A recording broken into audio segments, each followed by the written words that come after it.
What do you do when a parent decides to pull their child out of music lessons because they just aren't practicing at home? If you've taught lessons for any amount of time, you've likely heard this. It is difficult to argue with that reasoning, and by the time you hear it from a parent, you won't be able to convince them otherwise. So what's the answer? Mandy and I think taking the focus off of practice as a measure of success is key. More on this episode of Rock School Proprietor Podcast. Welcome to Rock School Proprietor Podcast. I'm John Kozicki. And I'm Mandy York.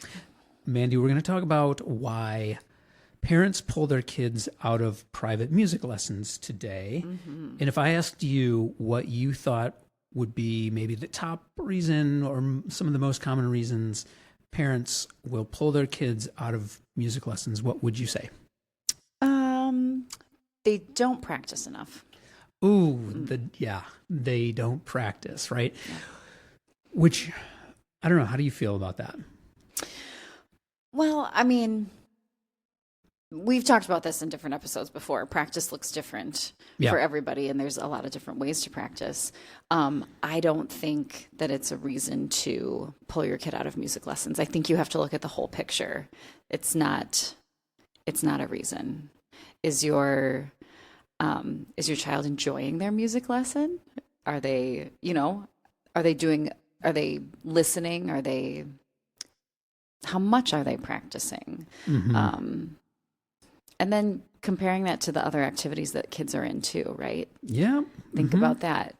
Are they practicing for their art class and their Girl Scout troop and swim team? Right. How much of that are they doing at home? Yeah, you're right. Right. I agree with you 100%. I think that is a pretty common reason. It's a weird thing to use as the measure of success in music lessons.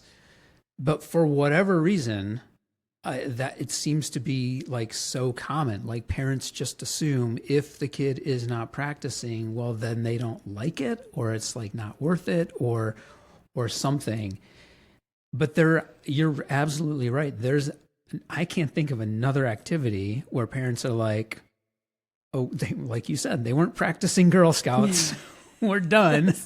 I can't think of another activity where that's the case. Right. So I think it's probably, it's got to be a messaging problem from the instructors and from maybe the lesson studio. Instructors do perpetuate this, right? They say things like, you really should be practicing 20 minutes a day, or, set a timer, or like this many days a week you should be practicing. Mm-hmm. So I think they're perpetuating it. Why aren't people saying, like, maybe there's other ways to gauge success in music lessons, and let's maybe not talk about this weird metric of practice as being success or failure? Mm-hmm. I don't know. Yeah, I'm with you on that. So coincidentally, 2 weeks ago, I was at a birthday party for a friend's son. He was turning 10. And about 4 or 5 months ago, the friend had said to me, Steve is his name. He said they were thinking about putting Dylan, his son, into music lessons, into guitar lessons. And they were asking me some advice. Dylan had previously been really enamored with the ukulele. They went to Hawaii on a family vacation, and he got a ukulele, and he loved to pick it up and play around with it. And Steve had told me that he just never stops playing the ukulele. He loves music. He loves classic rock. He listens to a lot of the same songs that Steve listens to. So they finally decided, well, let's do it. He seems to be consistently into the ukulele. He consistently loves music. Let's get him into guitar lessons. Not with me, by the way. This is, they live elsewhere, so it was not at my studio. So they put him in lessons, and I was at the birthday party a couple weeks ago. And so I brought up the lessons. I said, so how's everything going with Dylan in guitar lessons? Steve said, oh yeah, he's not doing that anymore. So that opened up the discussion. right? I said, well, what's going on? Why? What happened? And he said, well, I couldn't get him to practice. Yeah. I couldn't get him to practice. It's weird. He loves it, but he loves going to the lessons. He still loves music, but now all of a sudden he doesn't want to practice. So I started the discussion. Yeah. I love this happened to you like in the wild. So right? Cool. Yeah. And I like that it was not, I've nothing invested in this, right? It's not like it's a parent at my music school. It's just a friend. I'm just here to offer advice and make casual conversation. If you were me in that situation, what would you say? Like, what would you ask? How would you address that conversation? Well, what I noticed right away is that Dad said that he loves going to the lessons, right? Isn't that what you said? He loves music. He loved going to the lessons, but I couldn't get him to practice at home, right? I mean, I might get nitpicky and say, well, how long? How long was he taking the lessons? And how did it make him feel? Obviously, he loved it, right? What else does he have going on? Right. Yeah. That's a big factor. Okay. Well, so I asked some of those same questions. Okay. Let's start with what activities does he do? What other activities? Because I did say that. I said, well, what other activities is Dylan doing? And he said he's doing swimming. Mm-hmm. He's doing tennis. And he just started choir at school. And for choir, he goes earlier than school starts. So they do it's a voluntary thing. So he goes an hour early into school and they do choir. Mm-hmm. So he is doing some other activities. Mm-hmm. And my response was like, well, so is he practicing those at home too? Mm-hmm. Good for you. Yes. Which of course he's not. Yeah. Right. I did bring up, well, no, it wasn't even me. It was Steve had brought it up. He wasn't sure he wanted to pay for the lessons if Dylan's not practicing, which I found kind of weird. So I pushed a little bit on that one, but, and it's not really about money though. That's the weird thing, because for one, he told me what he was paying for the lessons, and it's like less than I charge for the equivalent. And in my assessment, it's on the lower end. And monetarily, it's like they're fine. They do well. So it's not about like they can't afford it, but it was an interesting thing to put in there. Yeah. In the conversation. I think that happens a lot, though. I think as parents, like, regardless of, how much of their budget this is, right? Yeah. Mm-hmm. Tiny piece, big piece. Like, if they don't feel like they're getting their money's worth, right? Yeah. I put my kid in something, I want to get my money's worth. I really do think I see that a lot. And even I have to admit, I've taken my girls to things where it really wasn't a large expense. But I'm like, oh God, like I paid for this? I don't know if this wasn't that great of a program. Right. I don't think I'm going to come back. But if I'm honest with myself, the kids probably loved it. Thinking of like some sort of art project. I'm always looking for really quality art projects for my younger daughter. And sometimes I'm not impressed with them. And, but she loved it. She loved it. She had a good time. Right. Anyway, I think that happens a lot. And part of it is, well, here's my next question is, did you say Dan? Steve, sorry. Yep. Steve. Is he a musician? He's not. No. He's not. That's a hurdle for us as teachers. And his wife is not also. Yes. Yeah. So there's Steve did take piano lessons when he was a kid. Okay. All right. But he's not playing anymore. No. Okay. They probably played sports or were around friends that played sports. They have a better understanding of how these activities work and, what progress looks like in those kind of extracurricular activities. As parents that are not musicians, it might be harder for them to see what progress looks like. There you go. Right. And then I think that sort of piggybacks or goes hand in hand with the money thing. Yeah. I'm not going to pay if he's not practicing. Right. So the only way that they can gauge success or failure in this situation is the kid practicing, right? Because it wasn't really about the money because they can afford it. That's, they don't mind paying for it, but they're seeing, well, the practice is not happening. So why are we doing this? Why are we paying for it? So that goes back to then us as a community of instructors and studio owners. We have to change that, right? We can't perpetuate that idea of practice is the measure of success or failure for these kids, right? Because the kids aren't going to be able to articulate it.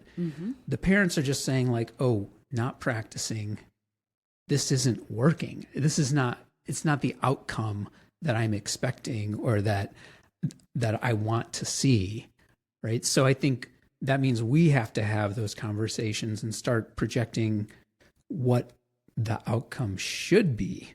Or again, going back to the thing we talked about with practice, reframe what practice looks like, not just logging hours, right? Because if let's say in this situation, let's say Dylan is still picking up his ukulele during the week and not guitar. Should that count as practice? Hey, I think it should, right? It's not the same instrument. A lot of the same skills apply though, right? Right hand is going to be the same. It's all rhythmic. Left hand is going to be fine motor skills and working those fingers on the frets and the strings. Yeah, it's not on the guitar, but it's still working the same skills that you use on the guitar. So should that count? Yes, absolutely. But that's not, but they see it as two separate things. Yes. Right. So that's I think the importance of talking about what counts as practice. Yes. Or another, for instance, let's say Dylan decides to read about Jimmy Page or some guitar player, or spend 2 hours at a time watching videos of Jimi Hendrix playing guitar. Yeah. Should that count as practice? I think maybe. I think so. Yeah. He's being inspired by what he's learning in his lesson, right? These doors are being opened to him. He wants to know more. And it is more than just right hand and left hand holding an instrument. Yeah. But from the parent's perspective, well, it doesn't look like what it's supposed to look like, right? So I think that we have to kind of keep pushing that stuff out there. Yes. And going back, like take a step back further. You mentioned it, like what is the metric? Well, what is your goal? Why did you sign up? What is your goal here? What do you want for your kid? Right. Right? I talk about this, zoom all the way back to toddlers. Yeah. I talk about this a lot. We are here because you want your kids to know music. Because life is better when you do know music. Because when we start here and we learn this basic rhythm and basic tonal competence, as they grow up, they can take on different things, instrument lessons and such, if they so choose, because we're giving them this really strong base. Life is part of the human, or music is part of the human experience. So parents, think about what you want for your child when you sign them up for lessons. What would you say so let's say you're talking to Steve and his reply to that, what do you want the result to be? What if his reply was, well, obviously I want to see him get better at this instrument. And the only way to get better at the instrument, he's got to practice. Yeah. So what would you say in that situation? I mean, I would say if he's showing up to his lessons every week, that is going to be progress. Mm-hmm. Okay, it might not be as much as you want, but it is something, and he's going to be making progress just by stepping into that room every week. Yeah. It might be minimal. And that's part of the process. As he gets to know his instrument, it's hard. It's really hard learning a new instrument. Mm-hmm. And you can think about it like learning a language. It's hard. But as he starts to learn this, the physical instrument, he starts to put that muscle memory into his body, it will get easier. And then he'll be more inclined probably to dig in. There's ebb and flow to learning music, learning an instrument. I always say it's a long game. Yeah. Learning music is a long game. Learning an instrument is a long game. You're not always going to see that practice. As you said, there's peaks and valleys. You go through periods where you pick it up a lot. You go through periods where you don't pick it up as much, right? Mm-hmm. And some of that, and I know we've talked about this too, some of that is simply what else is scheduled in your week. Yeah, our kids have a lot on their plate. Right. If Dylan's also doing swim meets and tennis and choir, like on top of school and whatever other activities the family has planned, well, is it reasonable to notch out enough time that is sufficient? You can, right? But then sometimes you're just not feeling it. Mm-hmm. You got to be in the frame of mind to pick up the instrument and play it sometimes. And I think we got to be sensitive to that and understanding. Mm-hmm. It's delicate, right? Yep. But I think having these conversations with parents to help them see that, nope, this logging time might not be the best metric. I don't know. It's a tough one. Mm-hmm. So what else would you maybe ask Steve in this situation if you were me? Well, we've talked a lot about Steve. I think we could ask more about Dylan too. What are Dylan's goals? I mean, we have established that he's enjoying going to lessons. Mm-hmm. I mean, if he is really enjoying going to lessons, I have a hard time pulling him from the activity, right? But let's dig a little deeper too and find out what does he want? Like, because we've talked about this before. Could this be a case of he's learning like an old folk tune or country tune in his lesson, but really he wants to learn, like you said, Jimi Hendrix? Mm-hmm, is there a disconnect there? I did ask that. I said, well, what is he learning in lessons? Yeah. The response that Steve gave me is that his instructor gave him, because I said, well, what is he learning? Is he playing songs? What is he doing? And Steve told me that his instructor gave him, quote unquote, some old country song that he'd never heard of. Yeah. And I said, well, does Dylan like the song? And he said, I don't know, probably not. He listens to a lot of Led Zeppelin. Yeah. Yeah. Yeah. So there's a disconnect, right? And that's not Dylan's fault. That's not the parents' fault. In a certain sense, it's not the instructor's fault either. That's maybe just how the instructor teaches. Mm-hmm. But that's definitely not going to help in this situation. Yeah. So I know you're big on this repertoire. Mm-hmm. Right? What are they playing? Are they invested in it? So I did ask what he's learning. Yeah. Now, as far as like what Dylan wants, honestly, I don't know. And I didn't ask Dylan, but I know, like, Dylan's a 10-year-old kid, right? Mm-hmm. And I don't know if beyond like a simple answer like, oh, I want to be able to play guitar. Mm-hmm. I don't know if a 10-year-old is necessarily going to be able to articulate what they want to do or what their goals are. Mm-hmm. And in my opinion, that's where it's very important for instructors to understand how to translate what the kids' goals are. Yes. So if they understand what the student wants to learn. Number one, they can figure out what's the best plan to teach the student those things. Number two, then they can translate it over to the parent, because the parent's not going to get that answer from the kid either, right? Mm-hmm. Oh, no. No. Yeah. I also asked about the instructor, what the instructor said. And this was a little bit of a red flag for me. Steve had mentioned that the instructor called practice homework. He would say to Dylan, all right, this is your homework. This is what you got to work on. To me, it's a red flag, but I'm curious to hear what you think about that. Yeah, I don't like that term. I think, just to give him the benefit of the doubt, we say things like that all the time, right? Okay, guys, here's your homework. Make sure you do that. Sure, of course. But I think we just need to be careful with the words that we use, so that it doesn't come off as this is what you have to do this week in order to get your gold star. Yep. I understand that. If Dylan is learning a song he's not particularly fond of, he's not going to want to run home and play it, right? He's going to want to listen to something else.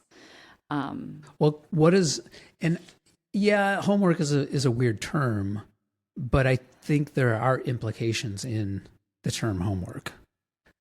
Homework implies a due date. Yeah. Homework implies a requirement, not necessarily something that you want to do, but something that you have to do in order to get a grade. Pass or fail. Yeah. Mm-hmm. It definitely perpetuates that thought process that we talked about regarding practice, and that being the metric by which you're measuring success or failure, right? Because whether it's blatant or subtle, I definitely can see from a parent's perspective, man, he's got an instructor give him homework. He's not doing his homework. Yeah.